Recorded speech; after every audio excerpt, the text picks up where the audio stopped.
Eu demorei pra vir gravar o pós-jogo, porque eu tava tentando raciocinar ainda, assimilar essa derrota, entender o que aconteceu, até pra não vir desopilar o fígado em cima de vocês também, e tentar entender, porque eu tô numa linha muito tênue entre um acidente involuntário, um acidente de percurso, sobretudo porque, meu, o time vinha jogando bem, fazia 7 jogos invictos aí, a maioria desses jogos jogando bem, time encaixadinho, aparentemente em evolução. Então, uma hora ou outra a gente ia perder, não ia ficar invicto até o fim do ano. Esperava que hoje ganhasse, mas assim, uma hora ou outra ia perder e talvez foi um acidente de percurso. Ou um acidente causado pelas nossas escolhas, pelas escolhas do técnico, pelas escolhas dos jogadores e poderia ser uma vitória, uma derrota poderia ter sido evitada, mas foi causada por um acidente causado. Eu tô nessa linha muito tênue e ainda não concluí minha opinião. Vim para gravar esse vídeo, talvez eu conclua minha opinião ao longo do vídeo, não sei. Mas, vamos ver, vamos ver.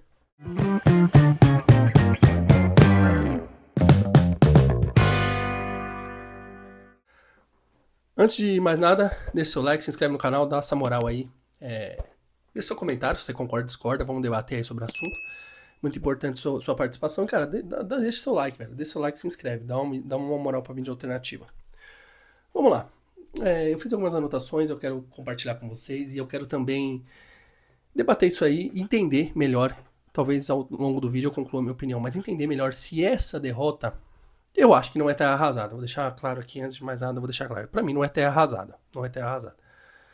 Não dá pra... Cara, eu tô péssimo ainda. Tô com influenza, falei no último vídeo. Nossa, tô horrível ainda, tô horrível. Mas, estamos aqui na vitória pra zoar. Tem que vir aqui dar as caras na derrota, mesmo ruim. Vamos lá. Eu acho que não é terra arrasada. Porém, eu acredito que tem alguns pontos importantes que a gente ter que levantar para serem evitados no futuro. Se vão ser evitados, não sei. Mas é importante a gente levantar esse assunto. Vamos lá, primeiro tempo.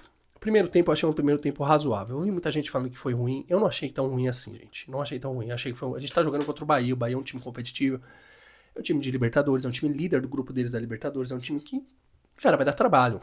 Não é um time organizado. Pô, o Abel Ferreira, em via de regra, tem muito trabalho com o Rogério Ceni. Então, eu achei que o primeiro tempo foi aceitável. Sobretudo porque os jogadores estavam desgastados. Vinham de uma partida super desgastante na Bolívia, né? O Palmeiras jogou na Bolívia na altitude com os titulares. Com titulares. E teve que jogar agora. Né? Então achei que foi aceitável. Uma coisa que me deixou um pouco intrigado foi o que? O Bahia, ele jogou com a linha muito baixa, né? Ele jogou com a linha, quase encostada na área deles. E os meios do Palmeiras, o Richard Rios e o Maurício, os dois, encostados na área do Bahia, velho. Encaixotados ali. Quando um adversário joga com a linha baixa, o que o meia tem que fazer? Os meias, eles vêm na intermediária do seu campo para buscar a bola, para armar o time, para poder rodar o jogo. Tal qual o Oscar, lembra aquele clássico contra o São Paulo, que o São Paulo jogou bem? Que o Oscar vinha buscar a bola na intermediária? Fazer isso. Mas não, cara. Então assim, eu achei que faltou leitura pro Abel para poder falar para eles, ó, sai daí, velho, vocês têm que voltar a buscar a bola para poder organizar o time.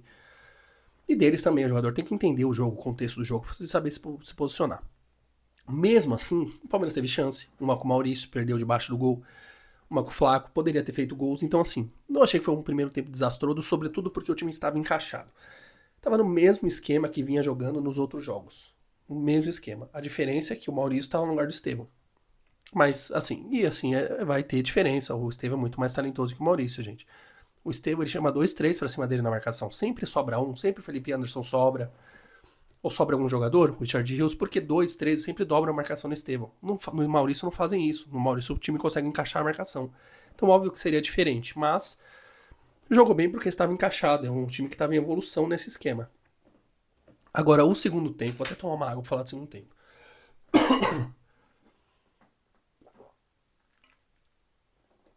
O segundo tempo, apesar do volume, do alto volume, o Palmeiras teve volume, o Palmeiras atacou, teve chance. Foi uma bagunça, foi uma salada. O que o Abel fez ali pra mim foi uma salada. Não sei se você concorda, mas assim. Quando ele voltou pro segundo tempo, com Estevão e Vitor Roque, o que eu imaginei?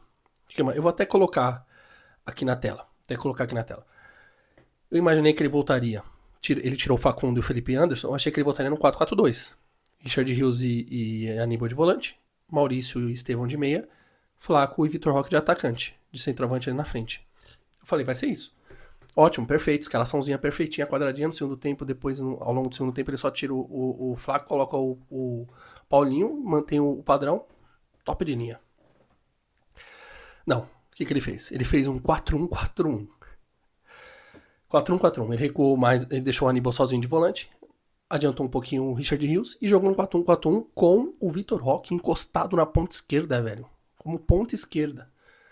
E o Estevão de ponta direita. Eu não entendi o Vitor Roque ali. Eu não consegui compreender, não é a posição dele. E assim, eu fiquei com um pouco de dó dele. Porque ele não tem esse cacuete da posição, ele não é ponta esquerda. O Abel falou na outra coletiva, eu vi que o Vitor Roque pode render. Ele não pode, Abel. Desculpa, não pode. Você não vê treino, mas tô vendo no jogo. No jogo não funciona em lugar nenhum. Tem que funcionar no jogo, não adianta funcionar no treino, não funcionar no jogo. No jogo não funciona. Ele não tem o cacuete da posição, coitado, dominava a bola e puxava pra dentro sempre pra bater ou pra cruzar. Ele não tem o cacuete de driblar, de organizar o time, de um ponta. Ele sabe quando atrasar o jogo, quando ele acelera o jogo, quando ele cadencia. Ele não é. O Vitor Roque é um jogador de conclusão de jogada, de pegar essa bola na profundidade, de entrar dentro da área. Fiquei com dó dele. Apesar disso, ele teve chances também. O cara tirou uma bola ali em cima da linha. O Vitor Roque é um bom jogador, velho. Voluntarioso, um bom jogador. Um jogador que vai ajudar, então mesmo fora de posição ele ainda vai conseguir render alguma coisinha, apesar de muito abaixo do que deveria, porque ele não estava jogando a posição dele. Aí o Abel colocou o Paulinho e o Evangelista. O que eu pensei? Ele vai corrigir agora. Ele viu aí que não deu certo, ele vai tirar o Flaco, vai colocar o Paulinho 4-4-2 e vai tirar o Maurício, adianta o Richard Rios para meia, Aníbal e Evangelista de volante. Engano meu. Manteve o 4-1-4-1 com o Paulinho de meia. É loucura, velho. 4-1 aqui, ó. Vou colocar sempre vou colocar pra vocês verem. 4-1-4-1 com o Paulinho de meia, vindo buscar no meio. Mano, e mesmo assim, o Paulinho, que jogador espetacular. Tem talento demais. Aquela bola que ele dominou, ele tem talento. Ele vai jogar bem, mesmo de fora de posição, assim como o Vitor Roque. Eles vão render alguma coisinha. Porque são bons jogadores. Mas poderia render muito mais se o Abel escalasse da forma correta, né? Poderia render muito mais. E assim, aqui ficou todo mundo amontoado ali na frente, ninguém com uma função definida, batendo cabeça ali, Paulinho e Flaco. O Vitor Roque, coitado, cruzando bola na área pro Estevão chegar cabeceando. Meu, assim, sabe o que me lembrou? Não sei se vocês se lembram disso. Me lembrou o time do Cuca. Ali em 2016, 17, depois na segunda volta dele, né, 2017, que quando o Palmeiras tava perdendo uma partida, começava a perder uma partida, tava ali pro finalzinho, ele começava a empilhar atacante. Aí colocava todos os atacantes que tinham à disposição no banco, ficava todo mundo amontoado lá na frente, o Palmeiras dando chutão pra frente, cruzando bola na área pra ver se acontecia alguma coisa. Me lembrou isso. Os caras, todo mundo ali sem função, o Palmeiras sem conseguir trabalhar a bola, trocando bola na intermediária, chegava na metade da intermediária, cruzava na área porque não tinha mais construção, não tinha meia, porque tava no 4-1-4-1. Né? Então todo mundo no ataque, o Flaco enfiado dentro da área sem função nenhuma, o Vitor Roque na ponta sem poder fazer muita coisa, Paulinho tentando articular o time, mas não é a função dele, o Estevão também ali na ponta dava um drible outro, e mesmo assim o Palmeiras teve volume, porque o Palmeiras é um time talentoso, o Palmeiras é um bom time, são jogadores talentosos, então o Palmeiras vai conseguir atacar, teve chance de fazer gol também, mas não era o ideal, gente, não era o ideal. E aí cai numa questão, eu não sei se vocês concordam comigo.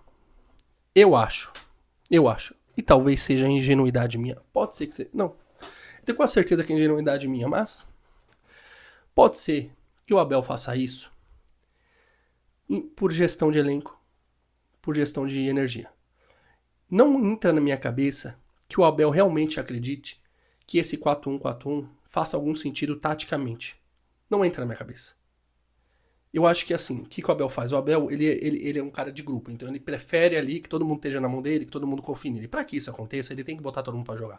Sempre foi assim, o Breno Lopes jogava sempre, o Rony jogava sempre, lembro que teve uma época que ele jogava Vitor Luiz, jogava Lucas Esteves, ele sempre botou todo mundo pra jogar, mesmo que o cara não tivesse talento.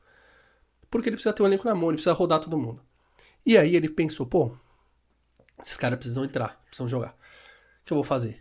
Vou amontoar todo mundo aí. Então, em detrimento da organização tática, em detrimento da organização tática, ele coloca ali, para poder ter o grupo na mão, ele coloca ali o time totalmente desorganizado. Eu quero acreditar nisso. Eu não quero acreditar que o Abel realmente esteja no banco de reservas e pense, pô, se eu colocar o Vitor Roque de ponta, apesar dele ter falado sobre isso, mas dele estar no banco e falar, pô, Paulinho de meia, Vitor Roque de ponta, eu acho que vai ser uma baita ideia, genial. Genial. Eu acho que vai dar certo. E faz isso voluntariamente, achando que é uma baita tática. Eu não acredito nisso. Eu não quero acreditar nisso. Talvez eu esteja sendo inocente, mas eu não quero acreditar nisso. Porque pra mim isso é uma completa loucura. É uma insanidade absurda. Uma insanidade absurda. Cada jogador ali tem a sua posição, cada jogador rende mais na sua posição, não faz nenhum sentido ele colocar os jogadores fora de posição para poder render. Se ele pode reclamar de uma falta de ponta esquerda. Eu já reclamei aqui, falei que o Palmeiras precisa de um ponto esquerdo. O Palmeiras contratou um monte de jogador pro lado direito, não tem nenhum pro lado esquerdo. O próprio Facundo, que joga no lado esquerdo, ele não é da ponta esquerda, ele é da direita. Mas nos jogos que precisou, ele colocou o Alan. O Alan não é nem ponta esquerda, mas quando entrou ali, ele correspondeu bem. Ele poderia ter feito isso hoje, colocava o Alan. Mas como o Alan jogou na altitude, ele pensou, vamos colocar o Vitor Roque aqui? Pode ser isso. Espero que seja isso. Pelo amor de Deus que seja isso. Porque se for realmente algo da cabeça do Abel, achando que realmente esse tipo de organização tática pode dar alguma coisa certo, para mim é uma completa loucura. Uma completa loucura. Assim, tem que chegar no técnico e falar, bota o pezinho no chão, vamos fazer uma reflexão aqui do que você fez. Porque se você tá achando que isso aqui é uma coisa factível, uma coisa que pode dar certo, você tá louco. E poderia ter dado certo porque o Palmeiras é um time de talento, é um time que, mesmo nessa bagunça, nesse catado que ficou no fim do jogo, poderia ter feito gol. Mas não dá pra olhar para aquilo e achar que foi algo razoável, que foi algo treinado e, pô, realmente o Palmeiras tinha que jogar assim, não. Ele tinha opções melhores para poder organizar o time. Enfim, não acho que é terra arrasada, gente. Não acho que é terra arrasada. Sobretudo porque o Palmeiras veio de 7 bons jogos aí, time encaixadinho, organizadinho. Acho, sim, que estava em evolução. Óbvio que tem muito a melhorar. Acho que o Palmeiras ainda pode trocar mais passes. Acho que o Palmeiras ainda pode ficar um pouco mais com a bola. O Palmeiras não fica muito com a bola no pé. É um time que acelera muito o jogo. Mas isso vinha com o tempo. O time estava se encaixando nesse esquema novo, que estava certinho. Felipe Anderson na ponta direita, tudo mais. O Estevão de meia. Então acho que isso viria com o tempo. Então para mim não é terra arrasada, desde que o Abel também ache isso.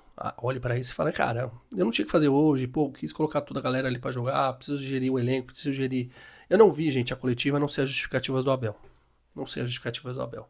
Agora, se ele achou uma justificativa plausível para esse 4-1-4-1 com o Vitor Roque de ponta esquerda e o Paulinho de meia, parabéns para ele. Tem que ser muito criativo para achar uma justificativa aceitável para isso.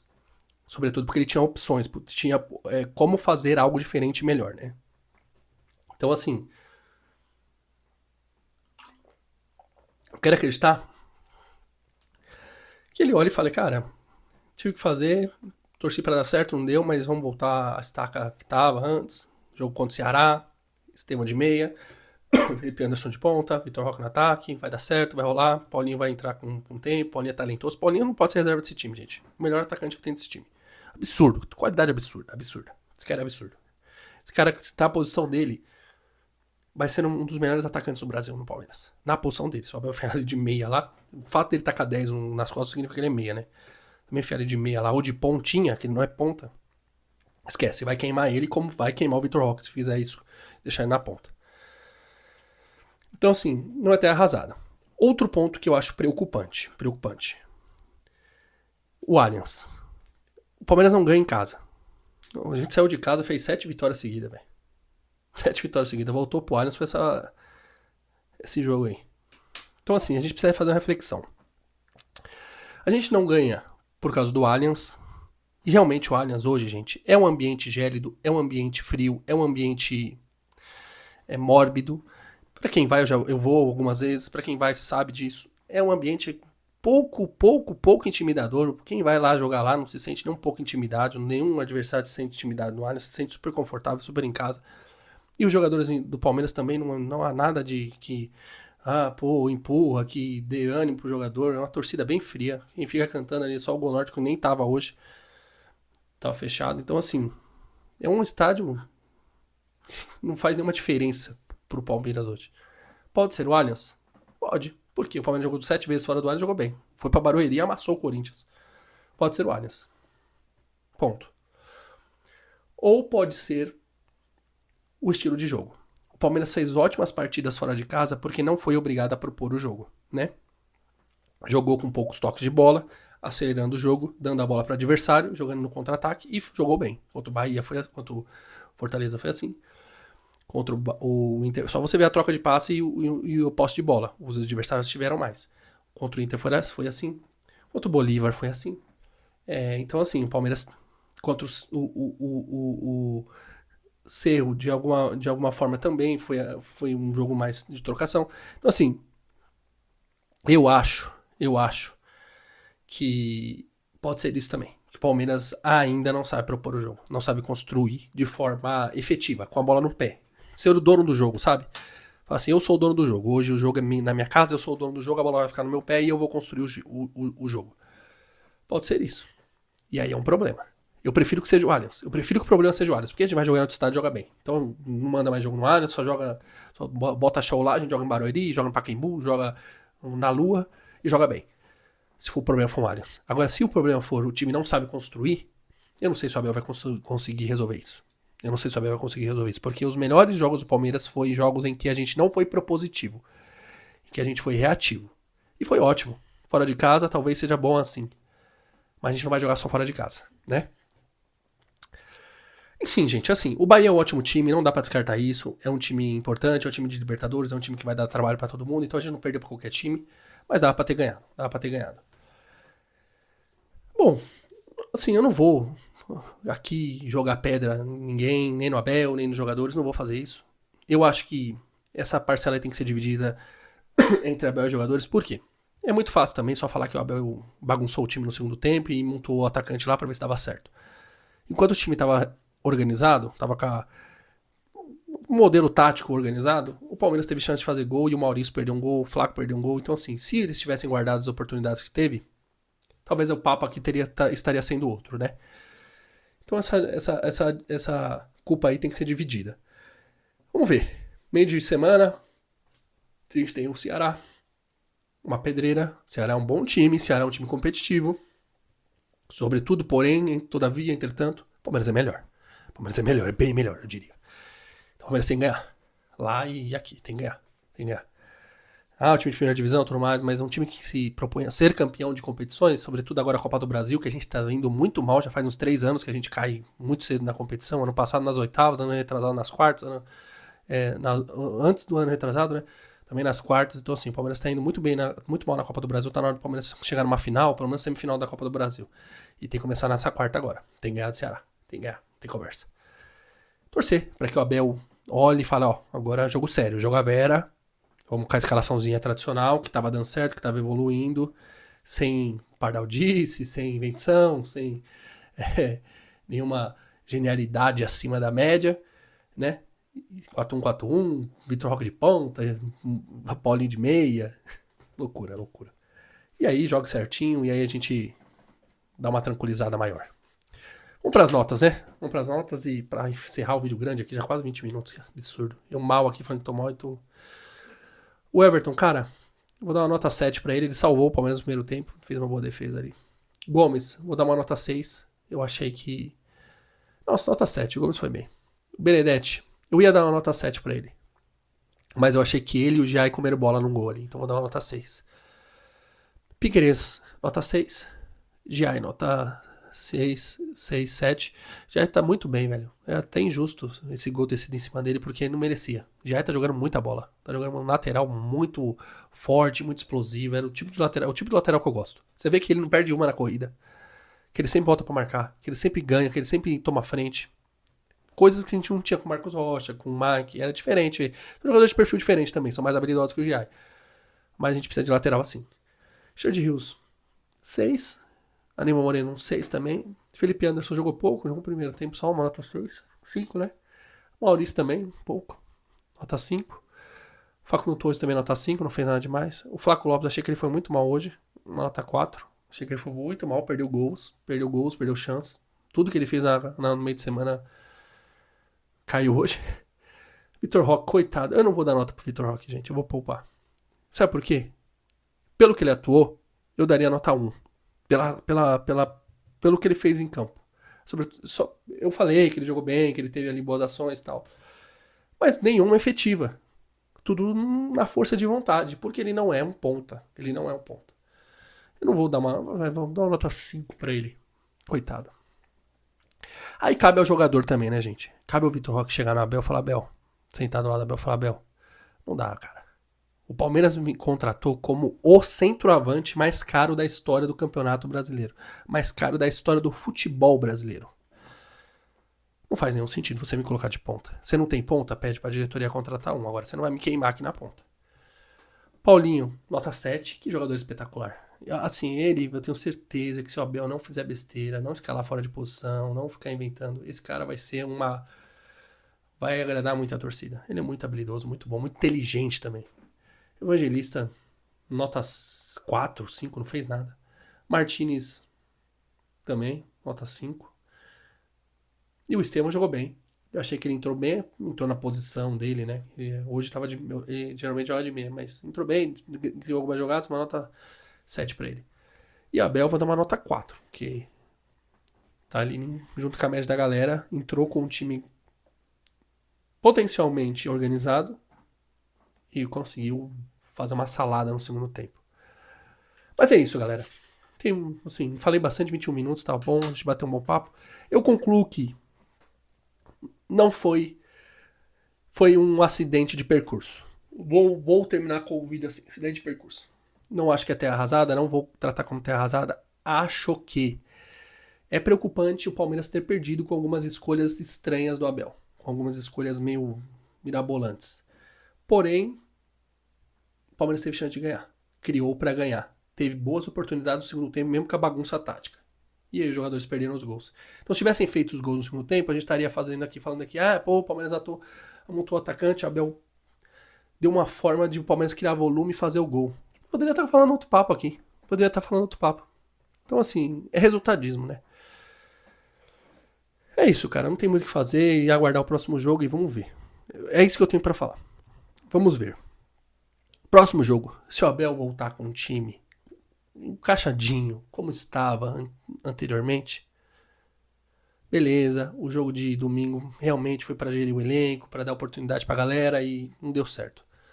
Agora, se ele voltar 4-1-4-1, Vitor Roque de ponta aí, cara, aí vai ficar difícil não vir aqui e perder a linha. Mas é isso. Valeu, tamo junto e obrigado por assistir. Você chegou até o fim, obrigado por assistir. Foi 22 minutos aí de groselha do Delamore.